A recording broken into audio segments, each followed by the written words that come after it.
This is an octopus. Octopuses, or octopi as some people say, have a deep message for us in the power of group intelligence and the way we govern ourselves. Octopuses are one of the smartest animals on the planet. If I take a pill bottle and put a piece of fish in it and put a child-proof cap on it and give it to an octopus, the octopus will figure out how to open it faster than a chimpanzee. Octopuses have a sense of humor. If you put them in a laboratory, you better be careful because they're very good at getting out of their tanks and playing practical jokes on scientists. And humans and octopuses are the only two animals, the two species that, when they're angry with each other, have fights by throwing rocks. But the big question is, how do octopuses think? Now, I know there's a lot of students in the audience, and students like quizzes, I know. So let's have a quiz, a one-question quiz. And the question is, how many brains does an octopus have? 3, 8, 5. An octopus has 9 brains. Each arm has a brain, and then there's a central brain, the 9th brain. Each arm is an individual personality. There's adventurous arms, and shy arms, and emotional arms, and sexy arms, and so on. And there's a 9th brain. And the interesting thing about that 9th central brain is that it's not really a command and control center the way our brain is. It's more like a facilitator. So it might look around and say, hey, there's a crab over there, and say to the arms, we need some food. And then the arms take over and start coordinating. Maybe they use the eye information from the main brain, but they coordinate and go grab that delicious crab. This is very much unlike human beings. When we get together, there's no built-in coordinator. We have to contribute to it to build the 9th brain function. Usually we just end up jockeying for power, and so you end up with one brain in the 9th brain position, and there's like no improvement in group intelligence. So we have to be trained in order to have the 9th brain function. It's almost like octopuses are ahead of us in evolution. There are a number of insights that we can gain from this that you can use in today as students, and you can use for the rest of your life, in your career, in your family, in your clubs, your politics. And let's see where these concepts have been developed. It seems that India and the Netherlands are in advance of everybody else in adapting octopus technology to the improvement of democracy. Father Edwin John and Dr. Gerard Endenberg worked independently of each other for a long time, and only recently discovered that they were both had discovered the same pattern, which I think is very exciting. So let's look a little bit at what they have to say. Democracy is ruled by the demos, and the demos is like the general mass of people with no particular connection. And you say, for example, the Senate at the University of Maryland, I understand, is a pretty good democratic institution. It does an okay job of providing the 9th brain function of, creating group intelligence, but it could be improved a lot. For instance, a self-respecting octopus would never try to get 200 arms to think together, let alone do it by majority vote. Sociocracy, which is Gerard Endenberg's term, means rule by the socios, which means people who have kind of a social connection. Socios in Spanish, I understand, means partner. So it's like sociocracy is sort of a subset of democracy that's designed for organizations. Both men say that the basic political unit should be a relatively small group of people where we all can see each other. Nobody needs a microphone. Every voice matters. And that you should be taking these basic units and building them up. Representatives go to the next higher level, circle, as Gerard calls it, or parliament, as Edwin calls it. Again, it's fairly small one, and you build up through society that way. Gerard's work has been mostly focused on organizations and companies, and there's companies and organizations in the thousands around the world that are using sociocracy. Edwin has been focusing more on what he calls neighborhood parliaments, organizing people who are living together, living near each other. And in India, there are more than 200,000 neighborhood parliaments, and a children's parliament system that corresponds with that.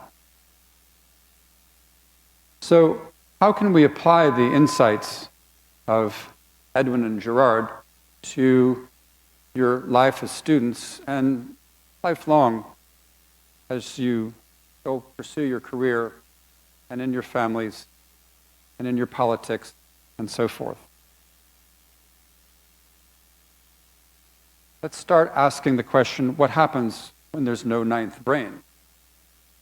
Let's say that you're in class and the professor says, okay, it's time for a group project, and you get assigned to be with a group of 5 people.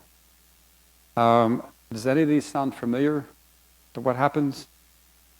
If you've not been trained in ninth brain technology, you may be unable to start on time. You may not be able to get everybody to the first meeting of this project group. And if you don't know to consent to a facilitator, then the ideas that you have may not be all that well discussed. There may be conflict between team members, and it's hard to control. The dominating personalities will come in and say, this is the way it's supposed to be. And the shy personalities that have a lot to say don't say anything. And if people actually do their tasks and start to carry them out, well, actually that's unlikely if you don't know to consent to an administrator who follows up with everybody and making sure that they're doing what they're supposed to be doing. So often I think it ends with maybe 3 of you, if you're lucky, spending an all-nighter trying to pull this project together because you care about your grades, cursing the other 2 that aren't there. And that's how it tends to go if you haven't had good training, which a lot of us haven't had. The octopus's message is support each other, govern together. You're going to be working with people in groups the rest of your life, and a lot of your success in your career is going to depend upon how well you are able to function in a team. Employers prioritize looking for people who have a proven record of being able to function in a group. Let's look at a different scenario.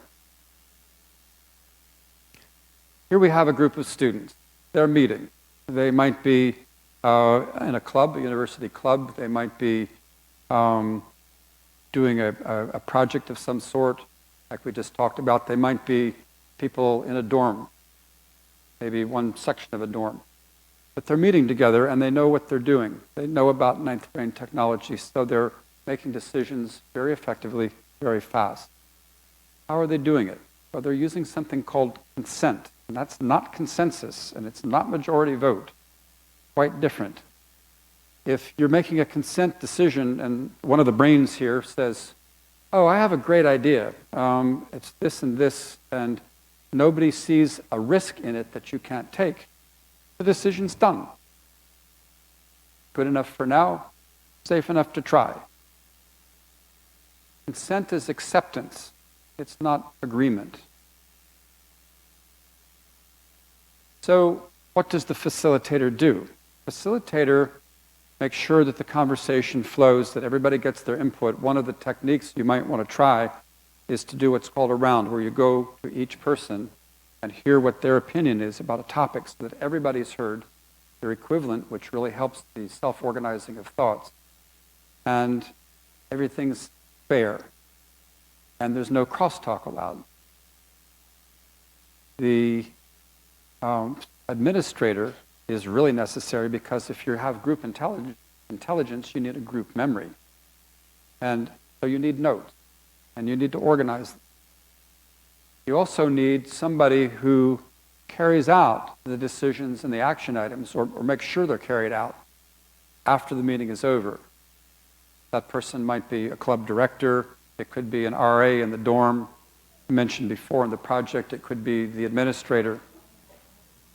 But what's most important is that everybody needs to contribute to this ninth brain. We don't have one there, we're not octopuses, and we have to contribute to it. So everybody might have some task to be a representative to another group on campus or handling a project and so forth. The feeling of intimacy and the feeling that I'm an individual but part of something greater is something that occurs relatively infrequently to us because we don't know how to organize in a connected way. If you're in an octopus, like let's say I'm one arm of an octopus and I look at you and you're another arm, I might say, wow, we're sharing the same blood. We're sharing the same food. We're both in the same skin. I can't escape from you and you from me. We have to get along. But humans don't have those constrictions, so you really have to know the discipline in order to achieve the kind of energy you get out of a meeting that's run by consent and the flow that comes out of it.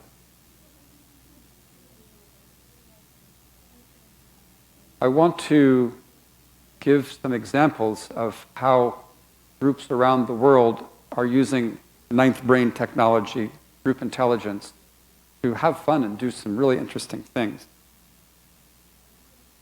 This is a playground in India. The children are meeting in Parliament. Children know about ninth brain technology. They know how to use consent to elect each other. They all have roles in their neighborhood because they're organized by neighborhood, not by grade. There are many heartwarming stories about the accomplishments students have made in India.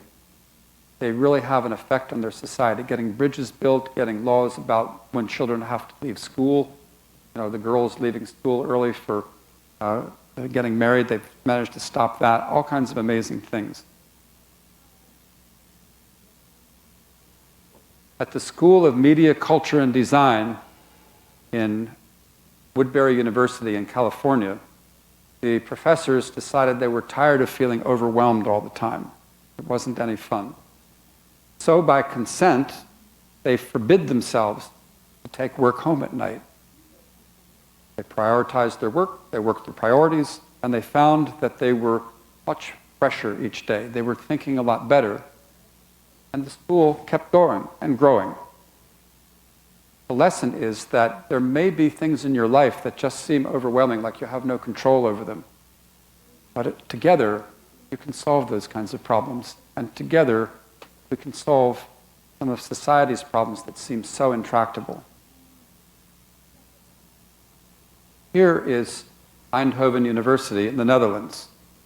The graduate students, the doctorate students, and the master's students get together under the sponsorship of Stuart Rahm, he started it, to support each other in their thesis work. That's normally pretty lonely work. They get together and they support each other, and then in the end, they use sociocratic election methodology to elect their grades. The professor and the students say, these are your grades. And you'd think like, oh my goodness, the students are telling me my grade, but actually, people who experience it are very enthusiastic about it. They say that it's a very fair process and the learning is very deep. The process of sociocracy brings all kinds of benefits. The people in this room are the leaders. You are amazingly talented. You're the change makers. And society desperately needs you to improve the governance technology for yourselves and our institutions. let's work together to build a global culture that looks at decision-making as a time for artistry, not a time to have a fight. I encourage you to try out ninth brain technology while you're a student, so that when you get into your career, you'll be much better prepared to transform society. Check it out. I'm John Buck. I brought Sociocracy from the Netherlands back in the late 90s. I would love to know how you're doing. This is the way you can contact me. Please stay in touch, and thank you.